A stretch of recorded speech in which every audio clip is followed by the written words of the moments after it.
에스겔이 본 충격적 환상. 당신의 믿음은 안전한가? 하브루타 학습법을 기독교 교육에 적용하여 질문과 대답의 형식으로 구성하였습니다. 질문자와 대답자 역할을 번갈아 맡으며 대화를 통해 성경의 깊은 의미를 발견해 봅시다. 오늘은 에스겔서 1장부터 24장까지의 내용을 하브루타 방식으로 함께 공부해 볼 거예요. 서로 질문하고 대답하며 에스겔 선지자의 소명과 이스라엘에 대한 심판 예언에 대해 배워봅시다.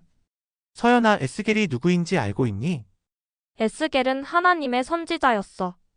그는 바벨론의 포로로 잡혀간 제사장이었는데 하나님께서 그를 특별히 부르셔서 이스라엘 백성들에게 메시지를 전하게 하셨어.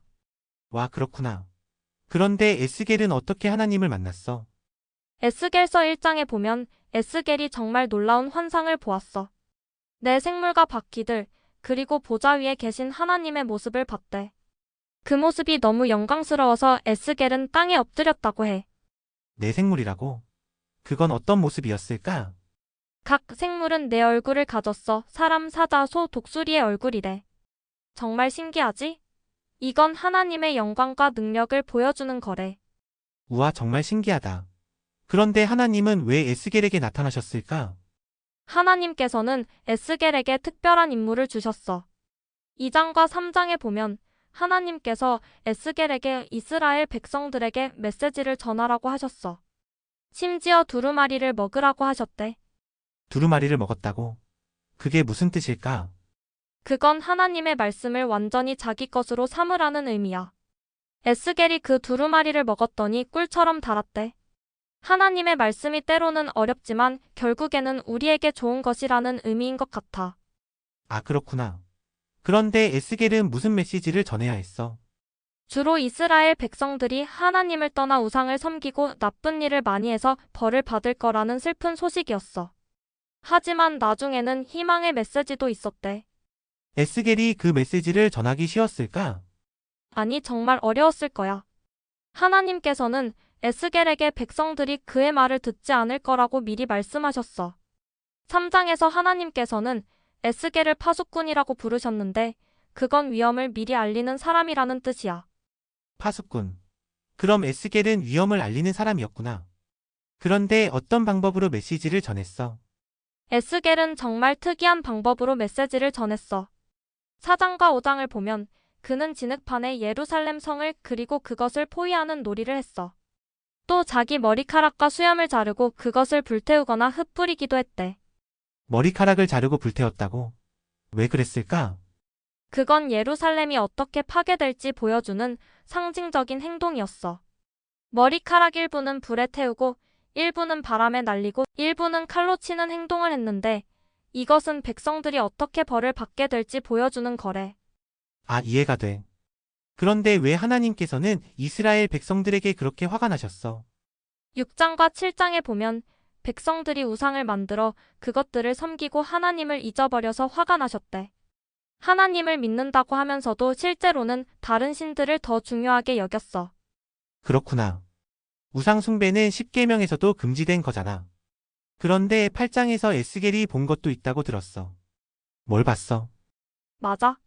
8장에서 11장까지 에스겔은 영적인 여행을 해서 예루살렘 성전을 보았어. 거기서 사람들이 성전 안에서 우상을 섬기는 걸 봤대. 심지어 하나님의 영광이 성전을 떠나는 슬픈 장면도 보았어. 하나님의 영광이 성전을 떠났다고? 그건 정말 슬픈 일이네. 맞아, 정말 슬픈 일이야. 하나님께서 그들과 함께 하시길 원하셨는데 그들의 죄 때문에 떠나실 수밖에 없었어. 12장에서 에스겔은 짐을 싸서 벽을 뚫고 도망가는 행동도 했어. 이건 왕과 백성들이 포로로 잡혀갈 것을 보여주는 거였대. 에스겔은 정말 특이한 방법으로 메시지를 전했구나. 13장과 14장에서는 무슨 일이 있었어? 거기서는 거짓 선지자들에 대한 경고가 나와. 진실을 말하지 않고 사람들이 듣고 싶어하는 말만 하는 선지자들을 하나님께서 책망하셨어. 또 우상을 마음에 품은 사람들도 책망하셨대. 그렇구나. 우리도 진실을 말하는 게 중요하겠네. 15장에서는 무슨 이야기가 나와? 15장에서는 이스라엘을 쓸모없는 포도나무에 비유하셨어. 불에 탄 포도나무 가지는 아무 쓸모가 없다고 하셨대. 하나님께서는 이스라엘이 열매를 맺기를 원하셨는데 그러지 못했다는 거지. 와, 그건 좀 무서운 비유네. 16장은 어떤 내용이야? 16장은 좀 이해하기 어려운 부분이 있어. 하나님께서 이스라엘을 버려진 아기였다가 자라서 하나님과 결혼한 신부에 비유하셨어. 하지만 그 신부가 하나님을 배신하고 다른 신들을 따라갔대. 하나님께서 얼마나 마음이 아프셨는지 보여주는 이야기야. 하나님께서 우리를 정말 사랑하시는구나. 그런데 17장에서는 또 다른 비유가 있다고 들었어. 맞아. 17장에는 두 독수리와 포도나무 비유가 나와. 한 독수리는 바벨론 왕이고 다른 독수리는 애굽 왕을 의미해. 이스라엘 왕이 바벨론과의 약속을 어기고 애굽의 도움을 청했는데 그것이 얼마나 어리석은 일인지 보여주는 거야. 약속을 지키는 것이 중요하다는 교훈이네. 18장은 어떤 내용이야? 18장은 정말 중요한 가르침이 있어. 모든 사람은 자기 행동에 대해 책임이 있다는 거야. 부모가 잘못했다고 자녀가 벌을 받는 게 아니라 각자 자기 행동에 따라 심판받는다는 거지. 하나님은 공정하셔. 맞아, 하나님은 정말 공정하신 것 같아. 19장은 무슨 내용이야? 19장은 이스라엘의 지도자들에 대한 슬픈 노래야. 이스라엘을 사자와 포도나무에 비유하면서 한때는 강했지만 지금은 약해진 모습을 슬퍼하고 있어. 20장에서는 어떤 내용이 나와? 20장에서는 하나님께서 이스라엘의 역사를 돌아보시며 그들이 계속해서 하나님을 배반했던 일들을 말씀하셔. 애굽에서부터 광야 생활, 그리고 지금까지 계속 반복된 불순종의 역사를 보여주시는 거야. 그렇구나. 21장은 어떤 내용이야? 21장은 하나님의 심판의 칼에 대한 이야기야. 에스겔은 한숨을 쉬고 슬퍼하는 행동을 통해 다가올 심판이 얼마나 무서운지 보여줬어. 바벨론 왕이 하나님의 심판의 도구로 사용될 거라고 예언했대. 그럼 22장에서는 뭐라고 했어? 22장에서는 예루살렘의 여러 죄악들을 구체적으로 나열했어. 가난한 사람들을 괴롭히고 부모를 공경하지 않고 안식일을 지키지 않고 하나님의 거룩한 것들을 더럽혔대. 하나님께서는 담을 쌓고 성을 지킬 사람을 찾으셨지만 아무도 없었대. 우리는 하나님의 말씀대로 살아야겠다. 23장은 또 어떤 비유야? 23장은 자매인 오홀라와 오홀리바에 대한 비유야. 이건 북이스라엘과 남유다를 의미하는데 둘 다 하나님을 배반하고 다른 나라들과 동맹을 맺었대. 하나님은 이것을 영적인 간음이라고 말씀하셨어. 이런 비유들이 어렵긴 하지만 하나님께서 우리의 충성을 원하신다는 걸 알 수 있어. 그럼 마지막 24장은 무슨 내용이야? 24장에는 두 가지 중요한 내용이 있어. 하나는 녹슨 가마솥 비유인데 이건 예루살렘이 죄로 가득 차서 깨끗하게 될 수 없다는 뜻이야. 또 하나는 에스겔의 아내가 갑자기 죽었는데 하나님께서 에스겔에게 슬퍼하지 말라고 하셨어. 이건 예루살렘의 멸망이 너무나 충격적일 것이라는 의미래. 에스겔의 삶은 정말 쉽지 않았구나. 그런데 이 모든 심판의 메시지 속에서 우리가 배울 점은 뭐라고 생각해? 하나님께서는 우리가 진심으로 그분을 사랑하고 따르길 원하신다는 점인 것 같아. 겉으로만 믿는 척하는 것이 아니라 진짜로 하나님을 사랑하고 그분의 말씀대로 살아야 한다는 거지.